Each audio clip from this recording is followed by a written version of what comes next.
And in the car this morning, we have Laura Van Wee McGrory from the US Alliance to Save Energy. Tell us about how you came into this business.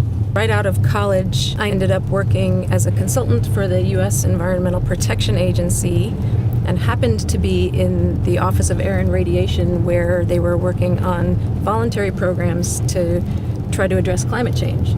After a few years of that, I worked with the IPCC, helping to create several of the assessment reports and special reports of IPCC. Climate change was clearly established as my main interest, and to me, the most important issue anybody could work on. Laura, we're in Katowice in southern Poland at COP24.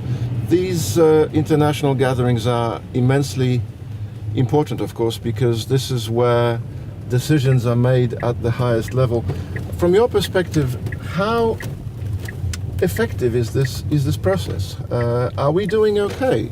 These talks are extremely important. I think they're very effective at bringing attention to the problem that is the most difficult problem our planet has ever faced. They're also extremely good opportunities to bring together NGOs, private sector, civil society into one place to compare notes and to talk about what can be done.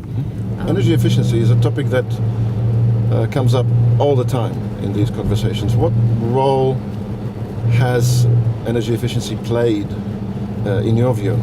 I think the important thing is that energy efficiency is an energy resource. It is our cleanest, cheapest, fastest energy resource. Let's save the thing that we have instead of wasting it. Exactly. So let me give you an example from the United States. If the United States, so without the energy efficiency measures that the United States has put into place since the 1970s, our economy would need 50% more energy to run than it does now. There's a term we've used more and more to try to get to this very concept, and that's energy productivity.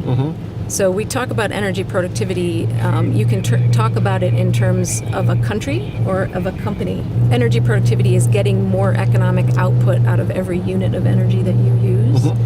The United States has doubled our energy productivity once already, and we're working to double it again, probably by about 2035. In order for countries to be able to develop the way they need to and the way they deserve to, and have us still meet our climate targets, you really need to decouple that energy growth from economic growth and allow companies to develop without having energy growth rise at the same rate. And that's what energy productivity does. And you get there through energy efficiency improvements. The Alliance has been working on energy efficiency for a long time. What are the new areas that you're looking at in particular these days? One of the things that the Alliance to Save Energy does is to convene diverse sets of stakeholders to work together on areas of energy efficiency that we see present a need or an opportunity for more collaboration than is happening.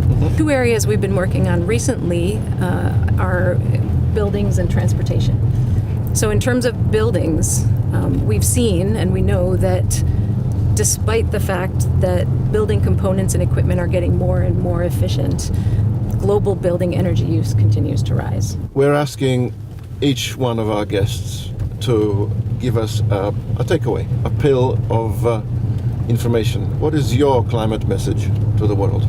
My climate message is that it's clear from the most recent IPCC report that we really need to speed up our efforts to combat climate change, and that energy efficiency needs to be a huge part of that solution. It is the cleanest, fastest, cheapest clean energy resource. We know what we need to do. We just need to double down on it. So governments and private sector need to work together to make our transportation systems, our buildings, our industry more efficient. Thank you for being with us. It's been lovely. Thank you so much. And thank you for all the hard work you're doing. Thank you. And enjoy the rest of your visit. The weather being, well, not exactly welcoming, but It's lovely. Thank you.